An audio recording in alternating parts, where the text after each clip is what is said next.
नमस्कार, आप देख रहे हैं एवन उत्तराखंड और मैं हूं आपके साथ आयुषी गुप्ता। बुलेटिन की शुरुआत करेंगे इस वक्त की हेडलाइंस के साथ।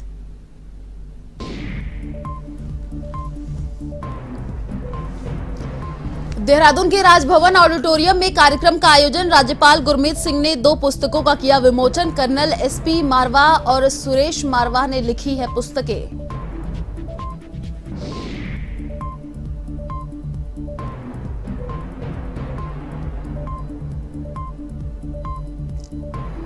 यूपी के सीएम योगी आदित्यनाथ का उत्तराखंड दौरा। हरिद्वार में भागीरथी पर्यटक आवास गृह का किया लोकार्पण। 43.27 करोड़ से निर्मित 100 कक्षों को दी सौगात।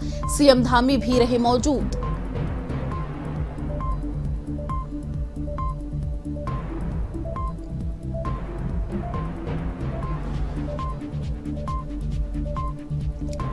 कांग्रेस नेता हरीश रावत का हल्द्वानी दौरा। 4 धाम यात्रा को लेकर सरकार की व्यवस्थाओं पर उठाए सवाल तो चंपावत उपचुनाव पर बोले, कांग्रेस इस चुनाव को जीतने के लिए लड़ेगी।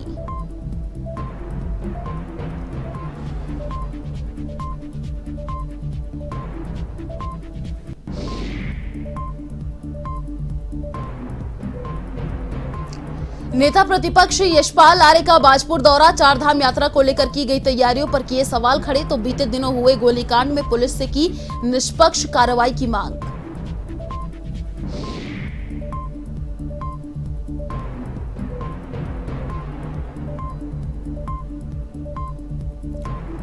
टिहरी गढ़वाल के देवप्रयाग में पुलिस की कार्रवाई। नकली नोट का धंधा करने वाले गिरोह का भंडाफोड़। पुलिस ने 4 बदमाशों को किया गिरफ्तार।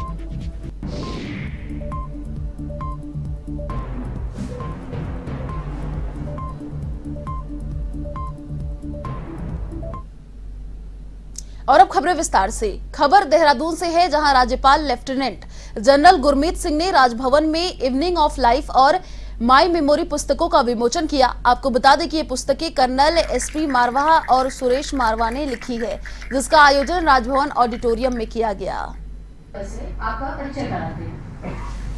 कर्नल मारवा का जन्म अविभाजित भारत के उस प्रांत में हुआ था जिस अपने अदम्य साहस का परिचय देते हुए आप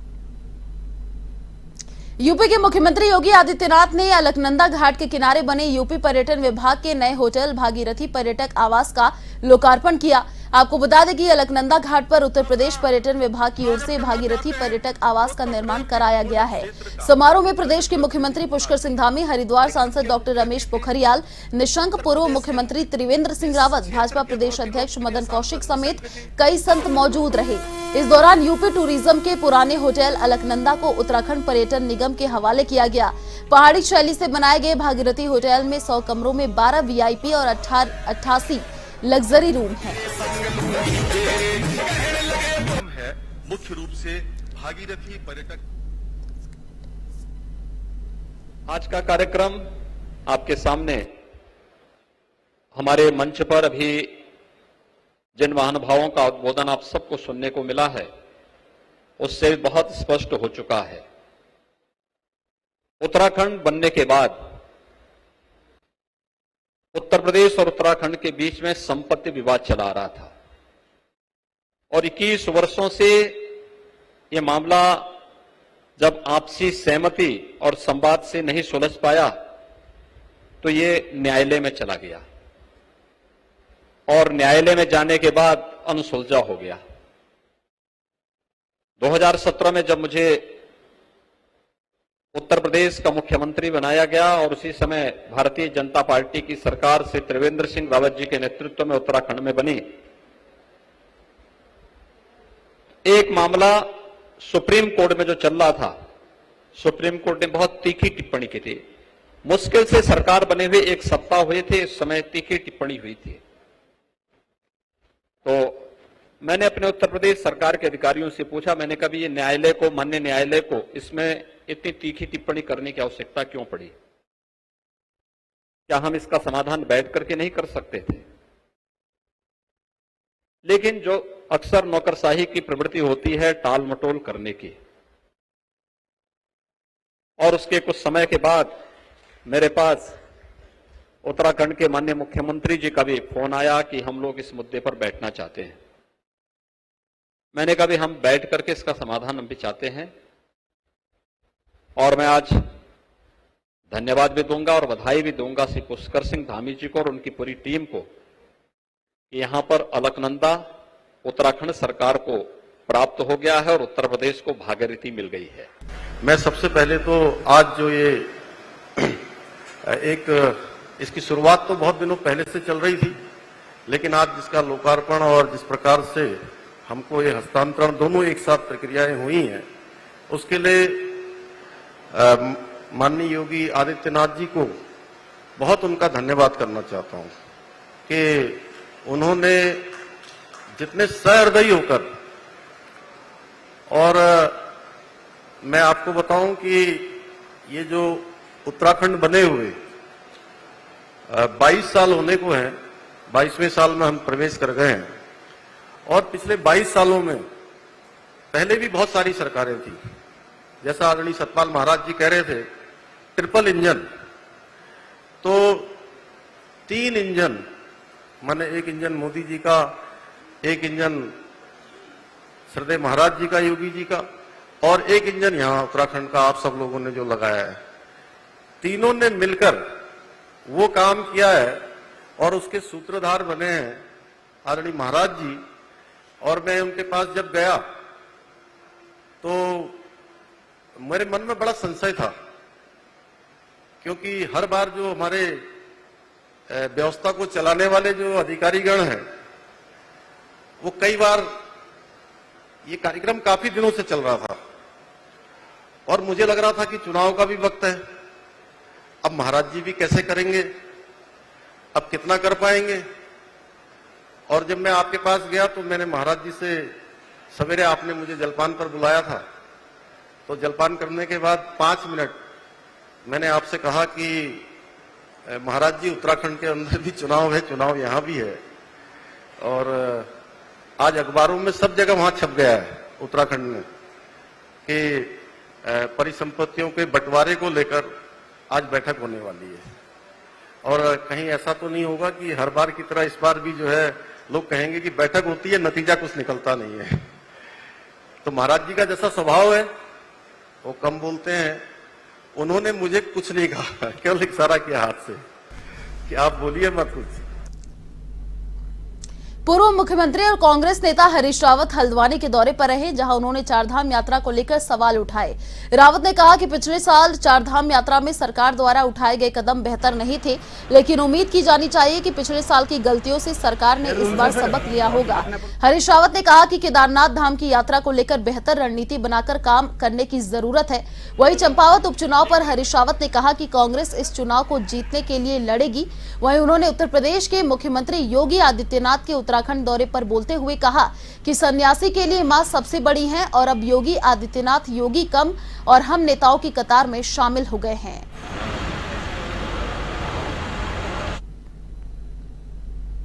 जब यात्रा अपने पूरे सबाब में होगी, पूरे जोर में होगी, तब पता लगेगा कि जो तैयारियां हैं वो मुकम्मल हैं या नहीं। पिछले साल बड़ा बुरा एक्सपीरियंस रहा था, बड़ा नाम पर चोट लगी थी, क्योंकि पिछली बार लोगों को पानी नहीं मिला, टॉयलेट अच्छे नहीं मिले और खाने का सामान नहीं मिला। रास्ते में जो खुले थे ढाबे, नहीं कहूँगा मैं, जो छोटे ऐसे दुकानें आदि खुलनी थी, वो दुकानें आदि खुली है नहीं, उसको नहीं देखा गया। और चारों धामों में पिछली बार रहने की व्यवस्था बहुत गड़बड़ाई, लोग एक अच्छा भाव लेकर के नहीं गए, लोगों ने प्रेस में भी कमेंट किया। तो इस साल मैं समझता हूँ सरकार ने उस सब बातों से कुछ सबक लिया होगा और अच्छा सुधार।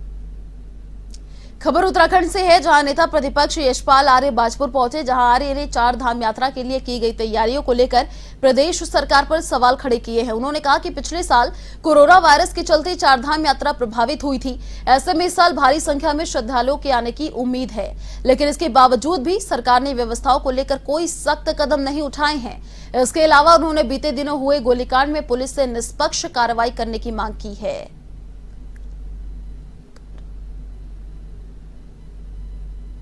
अब देखिए, चारधाम यात्रा प्रारंभ हो चुकी है और माननीय मंत्रीगणों के जो बयान है विरोधाभासी हैं।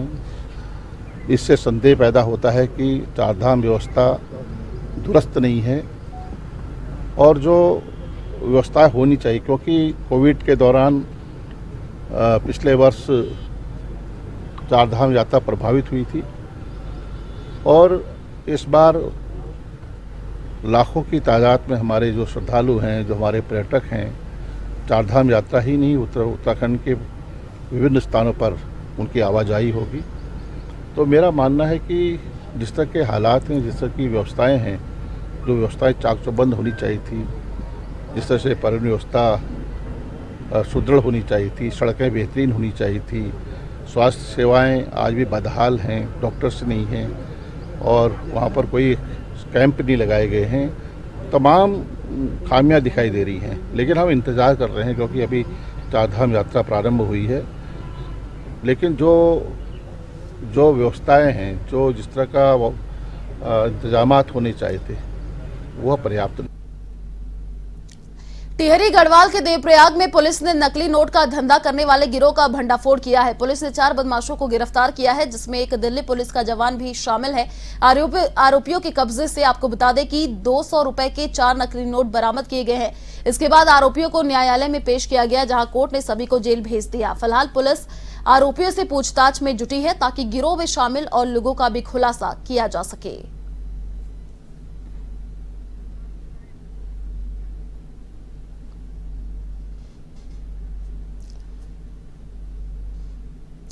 चलिए आपको हरिद्वार से सीधे लाइव तस्वीरें दिखाते हैं। मुख्यमंत्री पुष्कर सिंह धामी और सीएम योगी आदित्यनाथ एक कार्यक्रम में सम्मिलित हो रहे हैं। मिशन पूर्वक स्पर्श हिमालय के साथ जुड़कर रहेंगे।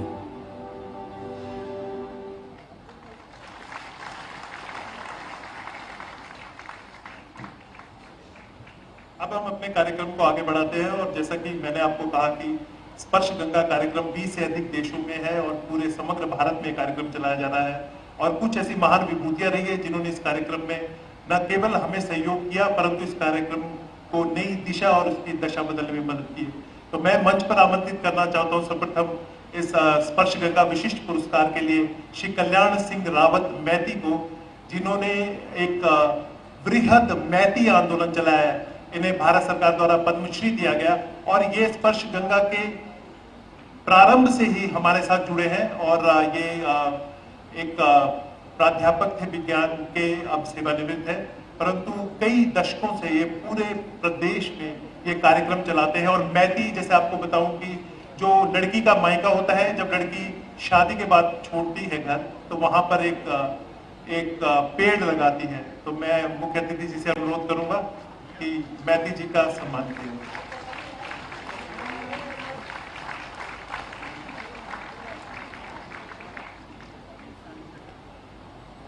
कुछ लोग ऐसे रहे हैं जो कि नींव का पत्थर रहे हैं, जो कि स्पर्श गंगा अभियान को जब माननीय तत्कालीन मुख्यमंत्री रमेश पोखरियाल निशंक जी ने एक आह्वान किया कि हमें गंगा की रक्षा करनी चाहिए, संवर्धन करना चाहिए, तो कुछ लोगों ने, कुछ जो 3-4 नवयुवक थे, वो उन्होंने जिसको कहते हैं आउट ऑफ द वे जाके पूरे समर्पण के साथ, और वो हमेशा आज भी पर्दे के पीछे से काम करते रहे हैं, परंतु वो हमारी आधारशिला है और आज हमें इस सम्मानित मंच पर हम उन्हें सम्मानित करते हुए अपने को सम्मानित महसूस कर रहे हैं। तो मैं आमंत्रित करना चाहूंगा श्री चंद्रवीर पोखरियाल जी को, प्रभाकर बडूनी जी को, और एक हमारे साथी मोहन नैथानी थे, वो पिछड़ गए कोरोना से लड़ाई में, वो आज हमारे बीच में नहीं है, परंतु आज उनकी पुत्री हमारे बीच में स्मृति नैथानी आज यहाँ पर है। तो मैं उन्हें मंच पर आमंत्रित करता हूँ। आप सभी इकट्ठे आ जाइए। और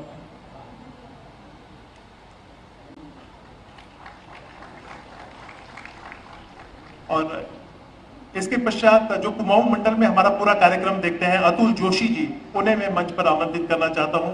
कुमाऊं मंडल में इस कार्यक्रम को घर घर तक पहुंचाने का इन्होंने एक बीड़ा उठाया है और सफलतापूर्वक इस कार्यक्रम को वहां तक ले जाने में इन्होंने सफलता पाई है।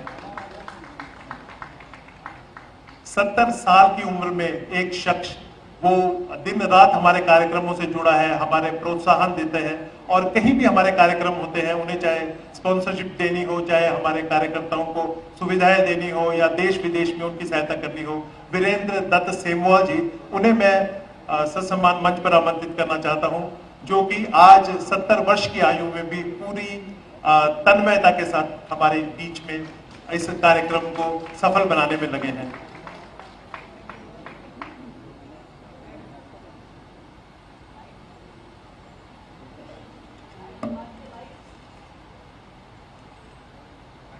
और अब मैं मंच पर आमंत्रित करना चाहता हूं हमारे अक्षय पात्रा की टीम को, जिनका ध्येय वाक्य है भारत का कोई बच्चा भूख के कारण पढ़ाई न छोड़ सके। और आपको बताना चाहूंगा कि मिड डे में ये पूरे भारत में सबसे बड़ा कार्यक्रम चलाते हैं। 14 राज्यों में 18 लाख से ज्यादा बच्चों को खाना खिलाते हैं और 2 केंद्र शासित प्रदेशों में। इनका स्पर्श गंगा के समर्पण के लिए मैं इन्हें प्रणाम करता हूं और मुझे विश्वास है कि इनका आशीर्वाद हमें मिलता रहेगा। और इसी श्रेणी में मैं आमंत्रित करना चाहता हूं हमारे मित्र जो व्यवसायी हैं कुमार गौरव को। कुमार गौरव मूर्ता कॉर्पोरेट से जुड़े हैं और इन्होंने जो हमारे स्पर्श गंगा के जितने हमारे स्कूल थे, जितने हमारे अन्य जितने भी हमारे जो हॉस्पिटल्स थे, उनमें इन्होंने ऑक्सीजनेटर देने के लिए और इन्होंने विभिन्न तरह की जो सहायता उपलब्ध कराई, आईपैड उपलब्ध कराए, हमें टैबलेट उपलब्ध कराए, कुमार गौरव जी।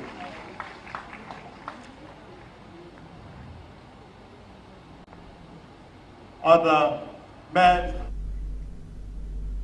जिले के श्रीनगर स्थित मुख्य बाजार में व्यापारियों में किसी बात को लेकर आपस में कहासुनी हो गई। कुछ ही देर में ये कहासुनी मारपीट में बदल गई और व्यापारियों के 2 गुट आपस में जमकर भिड़े। व्यापारियों के बीच हुई मारपीट की ये पूरी घटना श्रीनगर के गोला बाजार की है। इस मामले में अभी तक किसी भी पक्ष की तरफ से श्रीनगर कोतवाली में कोई मामला दर्ज नहीं कराया गया है। व्यापारियों की आपसी मारपीट का ये वीडियो सोशल मीडिया पर वायरल हो रहा है।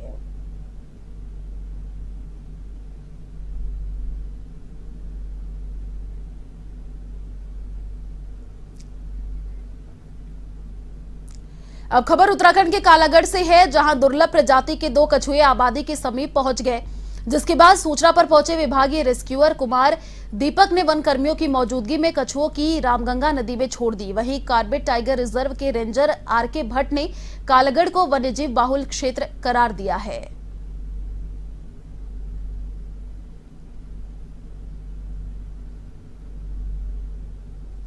क्षेत्र के एक पशु प्रेमी द्वारा फोन पर सूचना दी गई थी कि उसके घर के समीप 2 इंडियन फ्लैपशेल टर्टल जो है आ गए हैं। हम लोग वो सूचना पाकर मौके पर पहुंचे और वहां से इंडियन फ्लैपशेल टर्टल को रेस्क्यू करके हमने सुरक्षित रामगंगा नदी में छोड़ दिया।